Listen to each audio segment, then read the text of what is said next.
Magandang oras at magandang buhay sa lahat ng ating mga katiyats, mga kababayan. Well, ang ating episode ngayon ay tungkol sa Golden Buddha at ano pa bang kwento ang meron sa likod nito na hindi naikwento.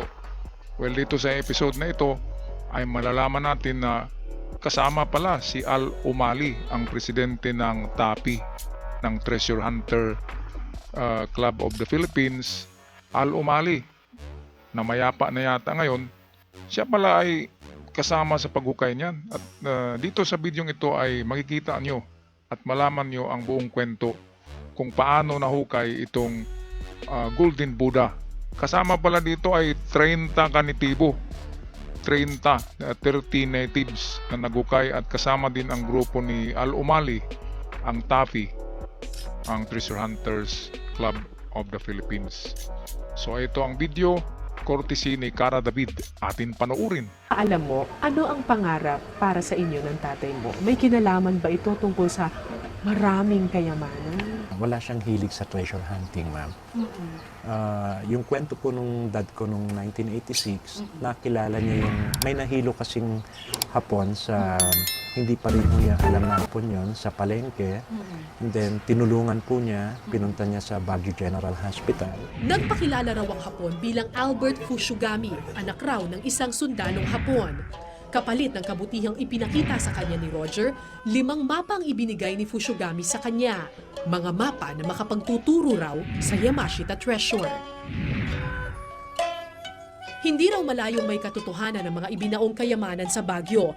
Dito raw kasi namalagi si General Yamashita mula 1944 hanggang 1945. He knows that the Americans are catching up on him, so he has to hide some of the treasures. So he ordered some Filipinos, Cordillerans from Baguio City, and sometimes it can be even lowlanders who dug up and then hid these treasures here in Baguio.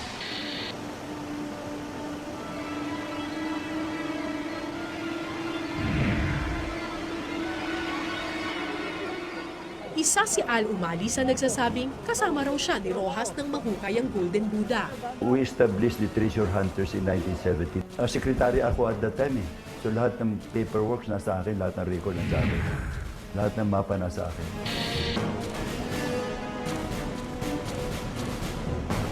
Tandang-tanda pa raw niya nang magsimula silang maghukay noong June 5, 1970 kasama ang 30 katutubo. Kasi mga 1,555 feet from the entrance eh. Masyadong malalim. Mahirap kasi 9 months bago namin natapos eh. Just imagine para arsin mo yung mga blasted, yung mga debris, yung mga timbering. Para arsin mo yon, para maklear mo, para makapasok ka. Ay doon sa loob, siguro may mga 300 ng bangkay, ang mga kalansay. So kasama ba niya o hindi si Al Umali? Hindi po, ma'am. At alam naman ni Kuya Al yan, ma'am. Sana manong Al, kung ano yung totoo, yun lang.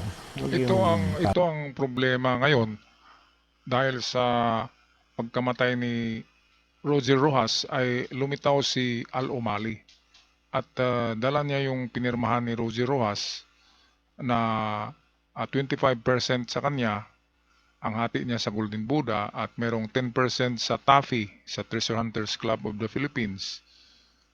Yun ang hati ni Al Umali at ang Treasure Hunters Club of the Philippines. Merong total na 35% ang mapunta kay Al Umali. Kung hindi totoo ito, na hindi kasama si Al Umali diyan, kasi ang kwento ni Rosie Rojas ay siya lang tsaka yung malapit niya na mga kaibigan ang nakapasok doon sa entrance sa likod ng Baguio General Hospital.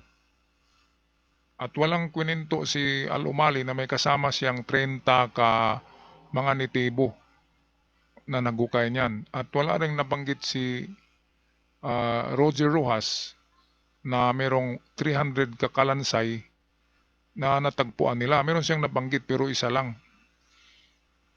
At medyo hindi magkatugma ang mga salaysay ni Roger Rojas at ni Al Umali. Kaya wala akong ano dito, wala akong pinapanigan, neutral lang ako. Kasi hindi naman natin alam talaga ang totoong nangyayari dyan, kung kasama ba talaga ang TAFI Al Umali at ang kanyang grupo sa paghukayan niya ni Roger Rojas ng The Golden Buddha. Okay, pagpatuloy natin ang video. Kumita lang tayo parang ginagamit yung pagkatao po ng dad ko. Kwento ni Al, araw at gabi raw naghukay ang grupo hanggang sa naging tila paghahanap na ng isang karayom sa napakalaking kamalig ang dinanas nilang hirap. Kahit na hirap na sa financial si dad, itinuloy pa rin niya ma'am hanggang sa ma-reach nila yung area na nakita na nga yung mga gold bars sa loob and then yung Buddha. Matapos ang ilang buwang paghuhukay, nagbunga rin ang kanilang pagsisikap. Sa wakas, natagpuan nila ang Golden Buddha.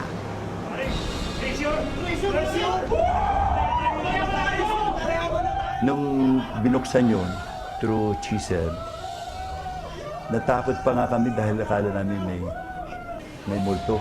Kasi may taong nakaupo na maitim. So yun na pala ang Golden Buddha. Tapos merong mga 17 gold bars, 25 kilos each. Sa sobrang bigat ng Buddha, inabot daw ng 1 buwan bago nila ito tuluyang nailabas sa pinaghukayan.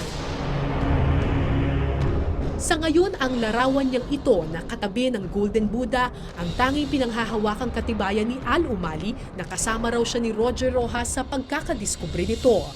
Pero mariin itong pinabulaanan ng anak ni Rojas na si Henry. Nung buhay pa ho si dad, itinanong ko po sa kanya. Sabi ko, Dad, kasama ba talaga si Manong Umali dyan? Sabi ko, hindi, rinitoke na lang yan. Tinatago ko sa nanay ko. Nanindigan si Al na totoo at hindi dinoktor ang larawan niya kasama ang Golden Buddha. May statement na hindi ako kasama. Pero lahat nagsasabi na kasama ako kasi merong pinirmahan si Roger Rojas sa akin together with the organization. Ang larawang hawak ni Al Umali kung saan kasama niya ang Buddha, ipinasuri namin sa isang eksperto. Ikinumpara ito sa larawang kasama niya ang di umano'y peking Buddha na nasa Baguio RTC. Just look at the expression of the face, okay, the hair, even the background used is the same, right? Dito yung finger niya is resting on the Buddha. Dito yung finger niya is exactly the same here, right? But here, yung isang finger is nakataas. So it would appear na pinatong lang ito dito.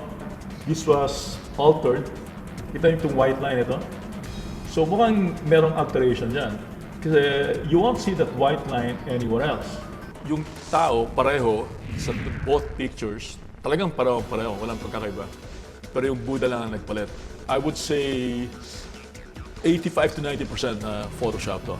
Wala akong masasabi doon maliban sa yung findings ng picture, almost the same, ano? Doon lang Buddha ang iniba. Magkaibang mukha ng katotohanan, ngunit isang kayamanan lang ang pinag-aawayan. Magkasama rin kami sa Sampaguita Rehabilitation Center. Nasa Sampaguita ako, nandun siya sa sentensyado. Barbed wire lang ang pagitan namin eh. Hinahagisan ko siya ng mga corned beef, mga dilata doon sa kabila. Sa Muntinlupa. Pero nang kumpirmahin namin sa Bureau of Correction sa Muntinlupa, tanging si Roger Rojas lang ang may record ng pagkakakulong doon. Wala rin umanong Sampaguita Rehabilitation Center na nasa ilalim ng kanilang pamamahala. Sa kabila ng mga kamalasang dinanas, hindi tumigil ang pamilya Rojas sa paghahanap ng hustisya.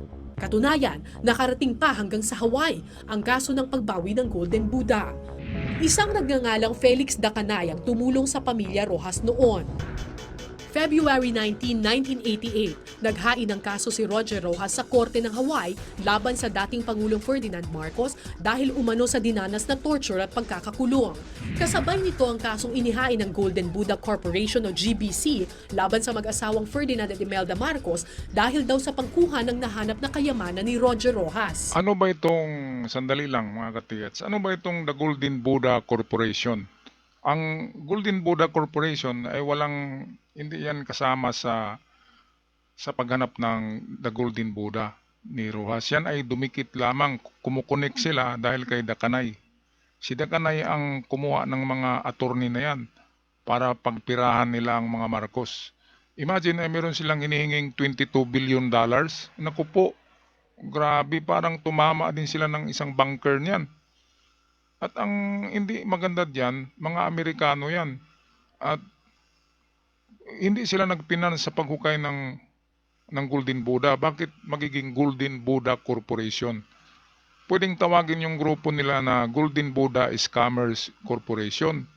Ang totoo niyan kasi dumikit lang sila kay Roger Rojas at sila yung nag-file ng kaso. Sila yung talagang pirsahan na kinakasuhan nila ang mga Marcos para makakuha sila ng $22 billion. Grabe naman yan. Sobrang scam. Di ba okay lang kung kasama talaga sila sa grupo ni Rojas kasi meron silang reason na mag-file sila ng kaso. Tumulong sila kasi meron silang ibang pakay. Ang pakay nila ay pagpirahan ang mga Marcos ng $22 billion. Ngayon, anong nangyari? Karma kaagad. Di ba? Nakarma sila. Hindi nila nakuha ang 22 billion. At yung $6 million na ibibigay kay Rojas, kasi nanalo si Rojas sa kaso sa pag-torture sa kanya, yun ang kabayaran sa torture. Hindi yun ang kabayaran ng Golden Buddha. Yung sa torture lang is $6 million ang ibibigay sana kay Rojas. Ngayon, namatay si Rojas before niya matanggap yun. Kaya sabi ng anak ni Rojas ay hindi nila natanggap ang $6 million. Kaya nauwi sa wala. Kasi meron ngang merong curse ang Yamashita Treasures. Kaya wag natin pag-awayan yan. Kapag nakahukay tayo ng Yamashita Treasures, wag tayong mag-away-away kasi merong mga curse yan. Gamitin yan sa maganda, ibigay sa charity, at wag itago. Diba? Kasi merong curse. Ipamimigay yan sa mga tao o kaya ibigay doon, mag-donate sa mga charity. Yan ang maganda niyan at mag-iwan lang ng tamang halaga sa sarili. Para sa akin yan Okay, so yan lang ang aking reaksyon ngayon sa bidyong ito, ang at the other side of the story of the Golden Buddha. At hanggang sa muli mga katiyats, mga kababayan, ako'y magpaalam na God bless the Philippines. Ingat kayong lahat.